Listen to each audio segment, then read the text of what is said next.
வணக்கம் மக்களே! இந்த வீடியோல நம்ம சில பங்குகள் பற்றியான அப்டேட்ஸ்லாம் பார்க்க போறோம். ஒன்னொன்னா பார்ப்போம். ஃபர்ஸ்ட்டு மார்க்கெட் பெர்ஃபார்மன்ஸ் எடுத்துக்கிட்டா, பரவால்ல இன்னைக்கு நம்ம மார்க்கெட் தப்பிச்சிருச்சு அப்டின்னே சொல்லலாம். நிஃப்டி 50 வெறும் 30 பாயிண்ட்ஸ் வரைக்கான இறக்கத்த தான் குடுத்திருக்கு. பேங்க் நிஃப்டி ஒரு 230 பாயிண்ட்ஸ் வரைக்கான இறக்கத்த குடுத்திருக்கு. நம்ம ஆஃப்டர்நூன் பார்த்தோம். கொரியா மார்க்கெட்ல ஒரு செல் ஆஃப் ஏற்பட்டிருந்ததுன்ட்டு கிட்டத்தட்ட ஒரு 3% மேலான ஒரு இறக்கம் கொரியா மார்க்கெட்ல நடந்திருந்தது. அமெரிக்கா மார்க்கெட்லயும் அதுதான் நம்ம எக்ஸ்பெக்ட் பண்ணோம். ஒரு செல் ஆஃப் ஏற்படும் அப்டின்ட்டு. அதே மாரியான ஒரு செல் ஆஃப் ஏற்பட்டிருக்கு. அதே மாரி ஸோ எங்கே இந்த செல்லிங் ப்ரெஷர் வந்திருக்குன்னு பார்த்தா, ஏஐ ரிலேட்டட் பங்குகள் தான். குறிப்பா மெமரி சிப் பங்குகள் இன்னைக்கு டேல போட்டு அடிச்சு உடைக்கப்பட்டிருக்கு. எஸ்கே ஹைனிக்ஸ், மைக்ரான் போன்ற பங்குகள் இன்னைக்கு டேல நல்ல ஒரு சரிவ போஸ்ட் பண்ணிட்டு இருக்கு. அது போக இன்டெல், ஏஎம்டி போன்ற பங்குகளும் இன்னைக்கு டேல இப்போ வரைக்கும் பார்த்தீங்கன்னா, சரிவ ஃபேஸ் பண்ணிட்டு இருக்கு. ஸோ ஒரு நல்ல ரேலி நடந்தது அமெரிக்கா மார்க்கெட் அண்டு கொரியா மார்க்கெட்ல.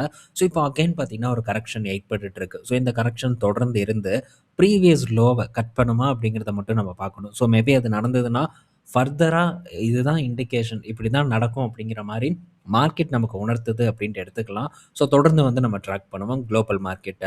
ஸோ அதே மாரி அங்க நடக்கக்கூடிய செல்லிங் நம்ம மார்க்கெட்டுக்கு பாசிட்டிவா வரும் அப்படின்ட்டு நம்ம தொடர்ந்து பேசிட்டு வந்துட்டுருக்கோம்.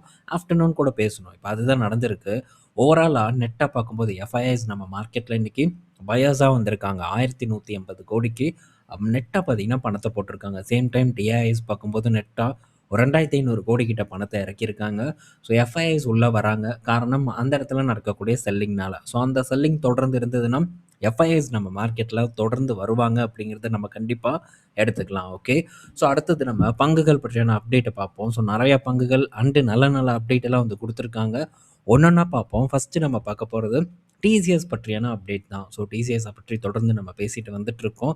ஸோ என்னடா டீல் எதுவுமே வந்து வின் பண்ணலையே அப்படின்னு நம்ம பார்த்துட்டு இருந்தோம். பட் இப்போ ஒரு பெரிய ஒரு டீல் வின் பண்ணியிருக்காங்க. ஸோ இப்போ டிசிஎஸ் பார்த்தீங்கன்னா, போர்ஷேவோட ஒரு கம்பெனி அவங்களுடைய சப்சிடரி இல்ல அவங்களுடைய ஒரு ஆர்ம் அப்படின்னு நம்ம சொல்லலாம். ஸோ எம்ஹெச்பி மேனேஜ்மென்ட் அப்படிங்கிற ஒரு கம்பெனி. அந்த கம்பெனிய 3600 கோடிக்கு வந்து அக்யூர் பண்றதா ஒரு தகவல் வந்திருக்கு. ஸோ இது என்ன அப்படின்னு நீங்க நினைக்கலாம். நல்ல காச குடுத்து அந்த கம்பெனிய வாங்குறாங்க அப்படின்ட்டு. பட் இதோட ஒரு பெரிய ஒரு பார்ட்னர்ஷிப்பும் வந்து அமைஞ்சிருக்கு. கிட்டத்தட்ட ஒரு $1.5 பில்லியன் மதிப்பிலான ஒரு டீல பார்த்தீங்கன்னா, போர்ஷே கிட்ட இருந்து டிசிஎஸ் வந்து வின் பண்ணியிருக்காங்க. ஸோ 5 வருஷத்துக்கான டீல். இது டிசிஎஸ பொறுத்தவரைக்கும் ஒரு பெரிய ஒரு பாசிட்டிவான நியூஸ்ன்னு சொல்லலாம். ஒரு 3000 கோடி கிட்ட அந்த கம்பெனிய வாங்குனாலும் கூட, மிச்சம் பார்க்கும்போது எத்தன இருக்குன்னு பாருங்க. கிட்டத்தட்ட ஒரு 13,000 14,000 கோடி மதிப்பிலான ஒரு டீல டிசிஎஸ் பார்த்தீங்கன்னா வின் பண்ணியிருக்காங்க. ஸோ இது டிசிஎஸ்க்கு 2 ஒரு நல்ல செய்தி அப்படின்னு நம்ம சொல்லலாம். ஒரு பக்கம் அந்த கம்பெனியும் பல கிளையண்ட்ஸ் வச்சிருக்காங்க. ரெவென்யூ ஜெனரேட் பண்ணிட்டு இருக்காங்க. நல்லா இயங்கிட்டு இருக்கக்கூடிய நிறுவனத்த வாங்கி உள்ள போடுறாங்க. அது மூலியமா ஸோ இன்னும் பிசினஸ் பார்த்தீங்கன்னா டிசிஎஸ்க்கு வந்து எக்ஸ்பேண்ட் ஆகும். அதே நேரத்தில ஸோ போர்ஷே கிட்ட இருந்து ஒரு பெரிய ஒரு கான்ட்ராக்ட்டும் வந்து வின் பண்ணியிருக்காங்க. இது டிசிஎஸ பொறுத்தவரைக்கும் பெரிய ஒரு பாசிட்டிவ் நியூஸ் அப்படின்னு நம்ம சொல்லலாம். மேபி இது நாளைக்கு நம்ம மார்க்கெட்ல இம்பாக்ட் ஆகுறதுக்கான வாய்ப்பு இருக்குன்னு நான் நினைக்கிறேன். ஸோ இப்ப தான் இந்த நியூஸ் வந்து வந்தது. ஸோ ஒரு 1/2 மணி நேரத்துக்கு முன்னாடி வந்த செய்தி, நல்ல ஒரு செய்தி நமக்கு குடுத்துருக்காங்க. ஸ்டில் டிசிஎஸ் பார்த்தீங்கன்னா, ஒரு பிரஷர ஃபேஸ் பண்ணிட்டு இருக்கு. பட் இந்த பிரஷர் ரொம்ப காலத்துக்கு நீடிக்காதுன்னு நான் நினைக்கிறேன். மேபி நீடிக்கலாம். நமக்கு தெரியாது. ஆனா, என்ன பொறுத்தவரைக்கும் ஒரு நல்ல சான்ஸ் இருந்ததுன்னா, கண்டிப்பா அந்த சான்ஸ யுட்டிலைஸ் பண்றதுக்கு ட்ரை பண்ணணும். ஸோ என்னோட போர்ட்ஃபோலியோல மட்டும் பார்த்தீங்கன்னா, ஐடி நிறுவனங்கள் ஐடி நிறுவனங்களுக்கான வெயிட்டேஜ் அப்படின்னு பார்த்தா 4வது இடத்துல இருக்கு. ஸோ ஐடி நிறுவனங்கள் என்னோட போர்ட்ஃபோலியோல 4வது இடத்த பிடிச்சிருக்கு. டிசிஎஸ், ஐடிபிஸ், விப்ரோ, இன்ஃபோசிஸ் அண்ட் எச்எல் டெக். இதெல்லாம் பார்த்தீங்கன்னா, என்னோட போர்ட்ஃபோலியோல இருக்கக்கூடிய ஐடி நிறுவனங்களா இருக்கு. ஸோ ஓவராவே வந்து ஐடி நிறுவனங்கள கான்சன்ட்ரேட் பண்ணியிருக்கு. பட் இது ஏதோ இந்த ஃபால்ல கான்சன்ட்ரேட் பண்ணது கிடையாது. ஸோ இதெல்லாம் முன்னாடியே கான்சன்ட்ரேட் பண்ணது. இன்னும் பார்த்தீங்கன்னா, போர்ட்ஃபோலியோல உட்காந்துட்டு தான் இருக்கு. பெருசா பெர்ஃபார்ம் பண்ணாம. பட் இடைப்பட்ட டைம்ல பெர்ஃபார்மன்ஸ் நடந்தது. அதுக்கப்புறம் திரும்ப ஒரு இறக்கத்த குடுத்து, ஸோ இப்போ பார்த்தீங்கன்னா, ஒரு நல்ல டிப்ல ட்ரேட் ஆயிட்டு இருக்கு. ஸோ எல்லாமே பார்த்தீங்கன்னா, நல்ல ஒரு லோல வாங்குனனால பெரிய அளவுக்கான ஒரு இம்பாக்ட் வந்து போர்ட்ஃபோலியோல ஏற்படாம இருக்கு. ஸோ டிசிஎஸ் மட்டும் பார்க்கும்போது, ஸோ ஒரு இம்பாக்ட்ட வந்து குடுத்துட்டு இருக்கு போர்ட்ஃபோலியோல. பட் இதுவும் கண்டிப்பா ஒரு மாற்றத்த ஏற்படுத்தும் அப்படிங்கிற ஒரு நம்பிக்கை எனக்கு வந்து இருக்கு. ஸோ வெயிட் பண்ணி நம்ம பார்ப்போம். அடுத்தது பிஎல்எஸ் இன்டர்நேஷனல் இன்னைக்கு டேல ஒரு 10% 12% வரைக்கான சரிவை வந்து சந்திச்சிருக்கு. ஸோ இவனுக்கு அப்பப்போ பார்த்தீங்கன்னா, இந்த மாரி ஏதாச்சும் ஒரு பிரச்சனை வந்து ஏற்பட்டுட்டு இருக்கு. ஸோ லாஸ்ட் டைம் டிஸ்கஸ் பண்ணும்போதே ஸோ எனக்கு இந்த இடத்துல பெரிய அளவுக்கான புரிதல் இல்ல அப்படின்னு தான் நான் வந்து இத ஸ்கிப் பண்ணேன். ஸோ இப்பவும் அதே தான். அதுல எந்த மாற்று கருத்தும் இல்ல. ஸோ வேற எந்த ஒரு புரிதலும் ஏற்பட்டு இப்ப நம்ம டிஸ்கஸ் பண்றது கிடையாது. ஒரு 11% வரைக்கான சரிவு இந்த பங்குல இன்னைக்கு ஏற்பட்டிருக்கு. ஸோ இது நெறையா நம்ம நண்பர்களே பார்த்தீங்கன்னா, இந்த நிறுவனத்த ஃபாலோ பண்ணிட்டு இருக்காங்க. ஸோ அத வந்து அவங்க ஃபோக்கஸ் பண்ணியிருக்காங்களா, வாங்கியிருக்காங்களா என்ன அப்படின்ட்டுலாம் தெர்ல. பட் தொடர்ந்து பார்த்தீங்கன்னா, இத ஃபாலோ பண்ணிட்டு தான் இருக்காங்க. அப்பப்போ பார்த்தீங்கன்னா, இந்த மாரியான ஏதாச்சும் ஒரு சம்பவம் இந்த நிறுவனத்தில வந்து ஏற்பட்டுட்டே தான் இருக்கு. இந்த வருடத்தில ஸோ இது 2வது முறை. இதுக்கு முன்னாடி ஒரு நல்ல லோ 221 ரீச் பண்ணுச்சு. ஸோ இப்போ பார்க்கும்போது 240 கிட்ட இருக்கு. அப்பப்போ பார்த்தீங்கன்னா, இந்த மாரியான ஒரு நல்ல டவுன்ஃபால் ஏற்பட்டுட்டு வரது நம்ம கண்டிப்பா கவனிச்சுட்டே வரணும். ஸோ அக்டோபர் மாசம் 2025ல இதே மாரி ஒரு டவுன்ஃபால் ஏற்பட்டிருக்கு. ரூ. 340லேருந்து ரூ. 270 கிட்ட வந்திருக்கு. ஸோ அங்கேயும் ஒரு ரூ. 70 வரைக்கான சரிவு நடந்திருக்கு. ஸோ அதுக்கப்புறம் பாருங்க, ஜனவரி மாசமும் கூட பார்த்தீங்கன்னா, அதே மாரியான ஒரு செல்லிங் பிரஷர் ஏற்பட்டு அகைன் ஒரு ரெக்கவர். ஸோ திரும்ப அதுக்கப்புறம் மார்ச்ல ஒரு செல்லிங் பிரஷர் ஏற்பட்டு ஒரு ரெக்கவர். ஸோ இப்போ திரும்ப பார்த்தீங்கன்னா ஏற்பட்டிருக்கு. எங்கேருந்து ரெக்கவர் நடக்குமா அப்படின்னு தெரியல. பட் புரிதல் இல்லாம கம்பெனிய கை வைக்கிறது என்ன பண்றதுன்னே தெரியாது. மேபி நம்ம வாங்குனதுக்கப்புறம் ஏறிடுச்சுன்னா ரொம்ப சந்தோஷமா இருக்கலாம். இல்ல இறங்கிருச்சு அப்படின்னா, மேற்கொண்டு அந்த இடத்துல என்ன பண்றது அப்படின்ட்டு நமக்கு தெரியாது. ஸோ அப்படியே பார்த்தீங்கன்னா, திக்கு தெரியாத காட்டுல தனியா நிக்கிற மாரியான ஒரு சூழ்நிலை ஏற்பட்டுரும். அதனால நல்லா புரிஞ்சு, தெரிஞ்சு அதுக்கப்புறமா பிசினஸ் மாடல அண்டர்ஸ்டாண்ட் பண்ணி முதலீடு பண்றத நீங்க யோசிக்கணுங்கிறது என்னுடைய ஒரு ரிக்வெஸ்ட்டா இருக்கு. ஸோ நெக்ஸ்ட் பார்த்தீங்கன்னா, ஒரு நண்பர் வந்து கேட்டிருந்தாரு. என்னன்னா, so Tata Motors passenger vehicle. So இந்த நிறுவனம் பார்த்தீங்கன்னா, என்கிட்ட ஒரு 320 பங்குகள் கிட்ட இருக்கு. ஸோ இந்த கமெண்ட்ட நான் இங்க போடுறேன். கரெக்ட்டா ஒரு 10 நாட்களுக்கு முன்னாடி கேட்டாங்க. ஸோ அப்பவே நான் பார்த்தீங்கன்னா, அத எடுத்தும் வச்சுட்டேன். இத பேசலாம் அப்டின்ட்டு. பட் பேச முடியல. ஸோ இன்னைக்கு பார்த்தேன். செக் பண்ணி பார்க்கும்போது, சரி இத நம்ம எடுத்துட்டு வந்து பேசலாம். அதுக்கேத்த மாரி ஒரு செய்தியும் வந்திருக்கு. டிஸ்கஸ் பண்ணலான்ட்டு எடுத்துட்டு வந்திருக்கேன். ஸோ என்னன்னா, இப்போ 320 பங்குகள ரூ. 421 அப்படிங்கிற பிரைஸ்ல வச்சிருக்காரு. ஸோ இப்போ இந்த டாடா மோட்டார்ஸ் பேசஞ்சர் வெஹிக்கிள் பார்க்கும்போது ரூ. 314 வந்து ட்ரேட் ஆயிட்டு இருக்கு. ஆல்மோஸ்ட் பார்த்தீங்கன்னா, அவர் வாங்குனதுலருந்து ஒரு 100% வரைக்கான ஒரு சரிவு பார்த்தீங்கன்னா, இந்த டாடா மோட்டார் பேசஞ்சர் வெஹிக்கிள்ல ஏற்பட்டிருக்கு. ஸோ என்ன ஸ்டாக் பிஇ பார்த்தீங்கன்னா, திடீர்னு 116ன்னு காட்டுது. கொஞ்ச நாட்களுக்கு முன்னாடி நம்மளே ஒரு வீடியோ போட்டிருந்தோம். ஸோ ஒரு பிஇல இருந்தது. பட் இப்போ பார்த்தீங்கன்னா, 116 பிஇன்னு காட்டுது. ஸோ ஸ்க்ரீனர் தப்பா காட்டுதா? இல்ல ஏதாச்சும் ஒரு சும்மா ஏதாச்சும் ஒண்ணு பண்ணி வச்சிருக்கானுங்களான்னு தெர்ல. பட் பிஇ அந்த பக்கம் கிடக்கட்டும். அது ஒண்ணும் பெரிய பிரச்சனை இல்ல. ஸோ பிஇ பார்த்து முதலீடு பண்ற மாரி இருந்தா, நானும் இந்த இடத்துல டெஃபினட்டா லாஸ் தான் வந்து பண்ணியிருக்கணும். ஸோ பிஇ நம்ம பார்க்குறது கிடையாது. சரி, இப்போ அவரோட கருத்து என்ன? அவர் சொல்ல வர பாயிண்ட் என்ன அப்படின்னு பார்த்தா, எனக்கு அவ்வளதாங்க முடியல. என்னோட பொறுமை இந்த இடத்துல போயிட்டே இருக்கு. ஸோ இதுக்கு மேல என்ன பண்றது அப்படின்னு தெரியல. ஏதாச்சும் ஒரு சஜஷன சொல்லுங்க அப்படிங்கிறாங்க. ஸோ 420 அப்படிங்கிறது ரொம்ப பெரிய ஒரு விலை அப்படின்னு நான் சொல்ல மாட்டேன். ஸோ இங்க இருந்திருக்கு. அவர் வாங்கும்போது இங்க இருந்திருக்கு.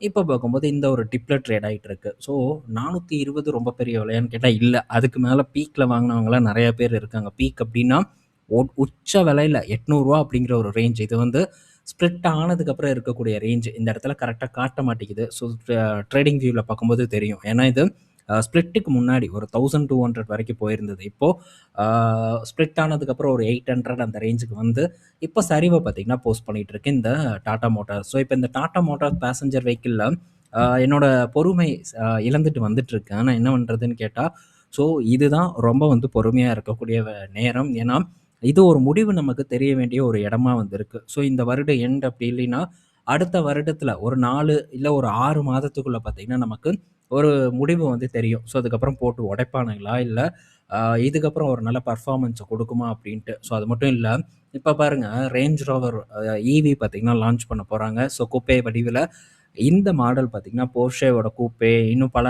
பெரும் நிறுவனங்கள் லக்ஸரி கார்ஸோட மாடல்ஸ் கூட வந்து போட்டி போட போறதா தகவல் வந்து கிடைச்சிருக்கு. ஸோ இதோட பிரைஸும் வந்து கம்மியாலாம் இருக்க போறதில்ல. கண்டிப்பா விலை அதிகமா தான் வந்து இருக்க போகுது. பட் ஒரு புது மாடல இப்போ இவங்க லான்ச் பண்றாங்க. ஸோ இது என்ன மாரியான ஒரு வெற்றிய குடுக்கும்ன்னு பார்க்கணும். என்ன பொறுத்தவரைக்கும் நல்லா தான் இருக்கு. ஸோ இது வெறும் ரெண்டர் இமேஜ் தான். இப்படிதான் இந்த கார் இருக்கும் அப்படிங்கிற ஒரு ஃபைனல் ஒரு வடிவம் கிடையாது. ஸோ ரெண்டர் பண்ணியிருக்காங்க. இப்போதைக்கு அந்த டிசைன எடுத்து இப்படி இருக்கலாம் அப்படிங்கிற மாரி போட்டிருக்காங்க. ஸோ என்ன பொறுத்தவரைக்கி மேபி இது வந்து கொஞ்சம் சக்சஸ்ஃபுல்லா இருக்கும் அப்படிங்கிற ஒரு எதிர்பார்ப்பு எனக்கு இருக்கு. ஸோ சேல்ஸ் மேபி கொஞ்சம் இந்த மாடலோடது இம்ப்ரூவ் ஆகலாம் அப்படின்னு நான் நினைக்கிறேன். வெற்றி பெறலாம் அப்படின்னு நான் நினைக்கிறேன். ஸோ அது போக ஜாக்வாரோட லான்ச் இருக்கு. இதெல்லாம் பார்த்தீங்கன்னா, அடுத்தது இது தேறுமா? இல்ல நமக்கு ஒரு பெரிய ஒரு வாய்ப்ப ஏற்படுத்தி குடுக்குமா? அப்படிங்கிறதுக்கான ஒரு முக்கிய பாயிண்ட்ல நம்ம இருக்கோம். ஸோ வாங்கிட்டீங்க அவசரப்பட்டு. இவ்வளோ நாள் வெயிட்டும் பண்ணிட்டீங்க. ஸோ இன்னும் கொஞ்ச நாள் கூட வெயிட் பண்ணுறத தவிர வேறு வழி இல்ல. ஸோ லாங் டர்ம் அப்படிங்கிற கணக்கில தான் எப்படியும் இந்த நிறுவனத்த 420ல வாங்கியிருப்பீங்க. ஸோ அதனால இன்னும் கொஞ்சம் கூட வந்து வெயிட் பண்ணி பார்க்கலாம் அப்படின்னு நான் நினைக்கிறேன். நானா இருந்தேன்னா அத தான் வந்து பண்ணுவேன். ஸோ வெயிட் பண்ணுவேன் தாராளமா. மேபி ஒரு ரூ. 250 இல்ல ஒரு ரூ. 200 அப்படிங்கிற மாரி ஏதாச்சும் ஒரு பெரும் டவுன்ஃபால் ஏற்படுது அப்படின்னா, அந்த டைம்ல நீங்க ஆவரேஜ் பண்ணும்போது உங்க காஸ்ட்டு இன்னும் கொஞ்சம் வந்து கூட பெட்டரா வந்து அமையலாம். ஸோ அதனால பொறுத்து இருக்கலாம் அப்படிங்கிறது என்னுடைய ஒரு ஒப்பீனியன். ஸோ பீக்லயே கொண்டு போய் எல்லா காசையும் போட்டுறாதீங்க. எனக்கு தெரிஞ்சு இவர் ரூ. 420ல 320 பங்குகள வாங்கியிருக்க மாட்டாரு. முன்னாடியே வாங்கியிருப்பாரு. தொடர்ந்து பார்த்தீங்கன்னா, அக்யூமுலேட் பண்ணி, பண்ணி தொடர்ந்து சிப் பண்ணி இந்த ஒரு ஆவரேஜ் ரேட்டுக்கு கொண்டு வந்திருப்பாங்கன்னு நான் நெனைக்கிறேன். ஸோ நண்பர் வீடியோ பார்க்குறாரா என்னன்னு தெரியல. பட் பார்த்தா நீங்க உங்களுடைய கருத்த தாராளமா வந்து பதிவு பண்ணலாம். ஸோ ஒரு பீக்ல வாங்கி தொடர்ந்து ஒரு டவுன்ஃபால்ல ஆவரேஜ் பண்ணி இந்த ரேஞ்சுக்கு கொண்டு வந்திருப்பாங்க அப்படின்னு தான் நான் நெனைக்கிறேன். ஏன்னா 420 அப்படிங்கிறது அரவுண்ட் இந்த இடத்துல இருக்கு.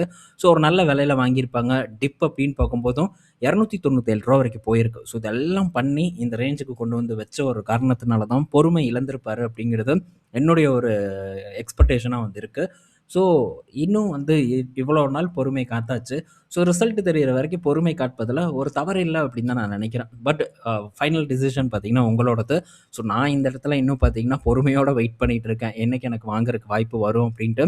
பட் டெஃபினட்டா அந்த நல்ல ஒரு வாய்ப்பு எனக்கு கிடைச்சதுன்னா, கண்டிப்பா அத நான் யுட்டிலைஸ் பண்ணுவேன். அதில மாற்று கருத்தே இல்ல. பண்ணும்போது டெஃபினட்டா அத பற்றி நம்ம டிஸ்கஸ் பண்ணுவோம். அதே மாரி அதுக்கப்புறம் அது இறங்காதா அப்படின்ட்டுலாம் நமக்கு தெரியாது. அதுக்கப்புறமும் கூட அது தொடர்ந்து ஒரு இறக்கத்த குடுக்கலாம். பட் நம்ம ஒரு பிளான் படி நம்ம தொடர்ந்து போறதுக்கு ட்ரை பண்ணலாம். எந்த ஒரு நிறுவனத்தையும் கொண்டு போய் பீக்ல வாங்குறது நம்மளோட பழக்கம் கிடையாது. ஸோ ஆல்மோஸ்ட் இது ஒரு 60% வரைக்கான ஒரு சரிவ குடுத்துருக்கு. ஸோ அதுக்கப்புறமும் இன்னும் கொஞ்சம் எக்ஸ்பெக்ட் பண்ணி மேபி அங்கருந்தும் டவுன்ஃபால் நடக்கலாம். ஸோ இது ஸ்டெலன்டீஸ்ல நடந்திருக்கு. ஸோ ஸ்டெலன்டீஸ் நீங்க எடுத்துக்கிட்டீங்கன்னா, நல்ல ஒரு சரிவுக்கு அப்புறம் இதுக்கப்புறமும் சரிஞ்சுட்டு இருக்கு. $30 கிட்ட இருந்தது வெறும் $5ல வந்து ட்ரேட் ஆயிட்டு இருக்கு. ஸோ பாருங்க $30ல இத நான் வாங்கல. ஸோ இது நான் வாங்குனதுக்கு அப்புறமும் பாதிக்கு பாதி கரெக்ட்டா இருக்கு. ஆல்மோஸ்ட் பார்த்தீங்கன்னா, எனக்கு ஒரு 30% கிட்ட வந்து நஷ்டத்துல இருக்கு இந்த நிறுவனம் அப்டின்னே வந்து சொல்லலாம். ஸோ நான் வாங்குனது எங்க இருக்கு? இப்ப எங்க இறங்கியிருக்குன்னு பாருங்க. ஆவரேஜ் அது இதுன்னு எல்லாம் பண்ணியும் கூட 30% கிட்ட ஒரு நஷ்டம் வந்து எனக்கு இந்த நிறுவனத்துல ஓடிட்டு இருக்கு. ஆனா, இதோட பீக் எங்கன்னு பாருங்க. பங்கு எவ்வளோ பெரிய ஒரு கரெக்ஷன குடுத்துருக்குன்ட்டு, சேம் இதே மாரி கூட நடக்கலாம். நடக்காது அப்டின்னு நம்ம சொல்ல முடியாது. கண்டிப்பா வந்து நடக்கலாம். எங்க இருந்திருக்கு? $30. ஸோ இப்ப இருக்கிறது வெறும் $5 கிட்ட இருக்கு. 82% வரைக்கான சரிவு இந்த நிறுவனத்தில ஏற்பட்டிருக்கு. ஆனா, ஸோ இந்த பீக்ல வாங்கியிருந்தா நெனச்சு பாருங்க நெலம. ஸோ இன்னும் வந்து பார்த்தீங்கன்னா, பயங்கரமான ஒரு செல் ஆஃப்ப நம்ம ஃபேஸ் பண்ணியிருப்போம். கண்டிப்பா கதறு கதறுன்னு கதறியிருப்போம். பட் இப்போ ஒரு 50% வரைக்கான ஒரு சரிவு ஏற்பட்டிருக்கு. மோர் தென் 50, 60% வரைக்கான சரிவு ஏற்பட்டிருக்கு. இந்த டிப்ல வாங்குன காரணத்தினால ஒரு 30% வரைக்கான ஒரு சரிவ நான் ஃபேஸ் பண்ணியிருக்கேன். ஸோ நெக்ஸ்ட் $5 கிட்ட வெயிட் பண்ணிட்டுருக்கேன். ஸோ அகைன் பார்த்தீங்கன்னா, குவான்டிட்டி ஆட் பண்றதுக்கு. சேம் டைம் திரும்ப பார்த்தீங்கன்னா, நான் ப்ராஃபிட் புக் பண்ணுவேன். ஏன்னா, நான் எக்ஸ்பெக்ட் பண்ணத காட்டிலும் இந்த இடத்துல குவான்டிட்டீஸ் வந்து அதிகமா வாங்கக்கூடிய ஒரு நிலையில வாங்கியாச்சு. ஸோ இன்டெல்ல பண்ணது தான் இங்கேயும் வந்து பண்ணியிருக்கேன். ஸோ அதிகமா வாங்கியிருக்கேன். ஸோ ஃபர்தரா வந்து திரும்ப ஒரு அப்சைட் போம்போது, கண்டிப்பா போர்ட்ஃபோலியோல என்னோட பொசிஷன் சைஸ நான் ட்ரிம் பண்ணுவேன் அப்படிங்கிறதையும் இந்த இடத்துல நான் தெரியப்படுத்திக்கிறேன். ஸோ இந்த மாரியான ஆபத்துகள் எங்க வேணாலும் நடக்கலாம். குறிப்பா குளோபல் கம்பெனிஸ்ல நடக்கலாம். டாடா மோட்டார் பேசஞ்சர் வெஹிக்கிள் ஒரு குளோபல் கம்பெனி அப்படிங்கிறத நீங்க கண்டிப்பா வந்து புரிஞ்சுக்கணுங்கிறத திரும்ப இந்த இடத்துல ஞாபகப்படுத்திக்கிறேன். ஸோ ரொம்ப தூரம் பேசியிருப்போம். அடுத்த அப்டேட் பார்த்தீங்கன்னா ஸோ, இப்போ நம்ம பங்களாதேஷ்க்கு வந்து பவர் சப்ளை பண்ணிட்டுருக்கோம். கிட்டத்தட்ட ஒரு 3000 மெகாவாட் கிட்ட பவர நம்ம கிட்டேருந்து அவங்க வாங்கிட்டு இருக்காங்க. ஸோ, இப்போ பார்த்தீங்கன்னா, கவர்மெண்ட் வந்து ஒரு சார்ஜ போடுறாங்க. ஸோ, புது சார்ஜ் ஒண்ணு இம்ப்ளிமெண்ட் பண்றாங்க. 0.005 அப்படிங்கிற ஒரு பிரைஸ பார்த்தீங்கன்னா, இப்போ எக்ஸஸா ஒரு சார்ஜஸா வந்து அந்த கரண்ட்ட வாங்குறதுக்காக அவங்க மேல வந்து விதிக்கப்படுது. ஸோ, இப்போ அதிகமா இந்த பங்களாதேஷ்க்கு பவர் சப்ளை பண்ணக்கூடிய நிறுவனங்கள்னு பார்த்தா, ஒண்ணு என்டிபிசி, இன்னொன்னு அதானி பவரா இருக்கு. ஸோ கவர்மெண்ட்டோட சில கான்ட்ராக்ட் காரணமா, ஒரு ஒப்பந்தம் காரணமா பங்களாதேஷ்க்கு என்டிபிசி நிறுவனம் ஒரு விலையில சப்ளை பண்றாங்க. பட் அதானி பவர் பார்க்கும்போது ஒரு பிரீமியம் பிரைஸ்ல பண்றாங்க. ஏன்னா, அந்த கவர்மெண்ட் பார்த்தீங்கன்னா, அதானி குழுமத்துக்கிட்ட டைரக்ட்டா ஒரு அக்ரீமெண்ட் போட்டிருப்பாங்க. ஸோ ஒரு பிரைவேட் கம்பெனி கண்டிப்பா கவர்மெண்ட் குடுக்கக்கூடிய ஒரு விலையில குடுக்க மாட்டாங்க. ஸோ கவர்மெண்ட் டூ கவர்மெண்ட் அப்படின்னு பார்க்கும்போது நெறையா உடன்பாடுகள் அவங்களுக்குள்ள இருந்திருக்கும். ஸோ அந்த அளவுக்கான ஒரு ரேட்ட என்டிபிசி ஃபிக்ஸ் பண்ணியிருக்காங்க. பட் அதானி பவர் கொஞ்சம் பிரீமியம்ல குடுக்குறாங்க. ஸோ அதையும் புரிஞ்சுக்கணும். இந்த 2 நிறுவனங்கள் முக்கியமான நிறுவனங்கள் பங்களாதேஷுக்கு பவர் சப்ளை பண்ணக்கூடிய நிறுவனங்களா வந்து இருக்கு. ஸோ அடுத்தது பார்த்தீங்கன்னா, இப்போ அவங்களுக்கு வேற பவர் டிமாண்ட் ரொம்ப அதிகமா இருக்கு.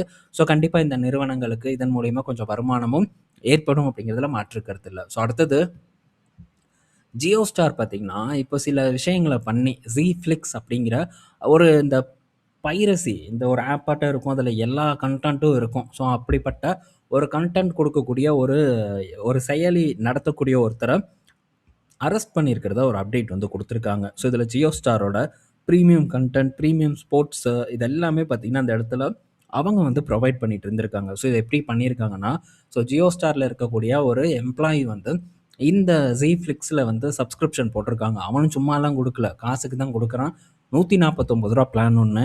இன்னொன்னு ரூ. 749 பிளான் ஒண்ணு. ஸோ 2 பிளான்லயும் வந்து சேர்ந்திருக்காங்க. ஸோ இதெல்லாம் பார்த்து எல்லாம் பண்ணி எல்லா டேட்டாவும் எடுத்து ஸோ குடுத்து இப்போ அவன பார்த்தீங்கன்னா, அரெஸ்ட் பண்ணி போட்டிருக்காங்க. ஸோ இதுக்கு முன்னாடி ஃப்ரீயா குடுத்த நெறைய இது இருந்தது. உங்கள்ல நெறைய பேருக்கு தெரியும்னு நான் நெனைக்கிறேன்.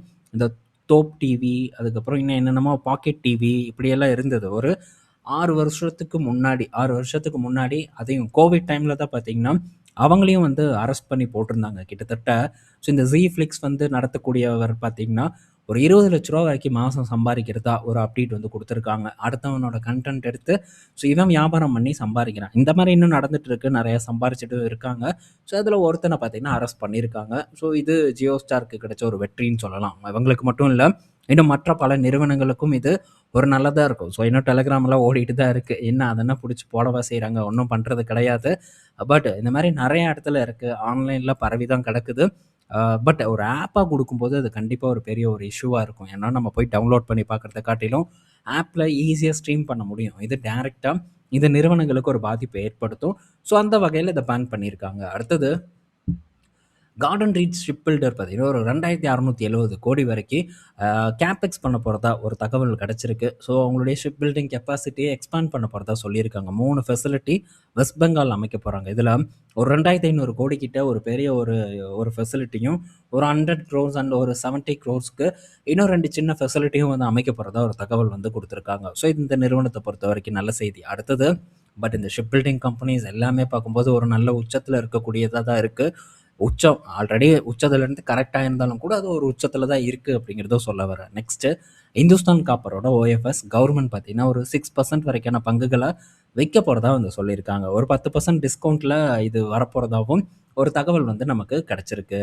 ஸோ பார்ப்போம். ஸோ ரூ. 514 ஃப்ளோர் ப்ரைஸ். நான் 10% அப்படின்ட்டேன். ஸோ இப்போ என்ன ரேட்டில் இருக்குது அப்படிங்கிறத நம்ம பார்ப்போம்.